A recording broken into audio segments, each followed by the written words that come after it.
యేసు రక్తమే జయం పరిచర్య ప్రైజ్ ద లార్డ్. మే 13వ తేదీ 2024. ఈరోజు దేవుని వాక్యము, యెహోవా నామమును బట్టి ఆయనకు ప్రార్థన చేయు వారందరూ రక్షింపబడుదురు. యోవేలు గ్రంథము 2వ అధ్యాయం 32వ వాక్యము. క్రీస్తునందు ప్రియ విశ్వాసులారా, యెహోవా సెలవిచ్చినట్లు సియోను కొండ మీదను యెరూషలేములోను తప్పించుకుని వారందరూ, శేషించిన వారిలో యెహోవా పిలుచువారు కనబడుదురు. ఆ దినమున యెహోవా నామమును బట్టి ప్రార్థన చేయు వారందరూ రక్షింపబడుదురు. తరువాత నేను సర్వజనుల మీద నా ఆత్మను కుమ్మరింతును, మీ కుమారులను కుమార్తెలను ప్రవచనములు చెప్పుదురు అని దేవుని వాక్యం సెలవిస్తుంది. మరియు ఆకాశమందును భూమి అందును మహత్కార్యములను ఆయన అనగా రక్తమును అగ్నిని ధూపస్తంభములను కనబరచెదను అని.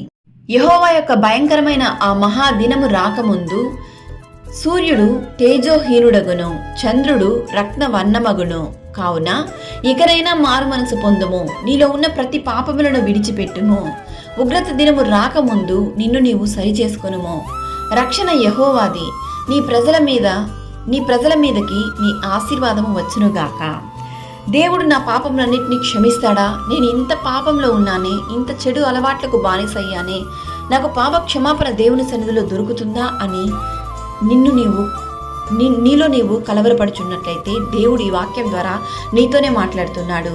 దేవుని యొక్క రక్షణ, విడుదల, దేవుని యొక్క సమాధానము నీకు పూర్తిగా సంపూర్ణంగా దేవుని సన్నిధిలో ఈ దినాన నువ్వు మోకాళ్ళుని ప్రార్థించు. నీ సమస్యను కన్నీటి ద్వారా దేవుని సన్నిధిలో కుమ్మరించు. దేవుడు ఖచ్చితంగా నిన్ను రక్షించును, నిన్ను పరిశుద్ధపరచును, నీ పాపములన్నింటినీ క్షమించును.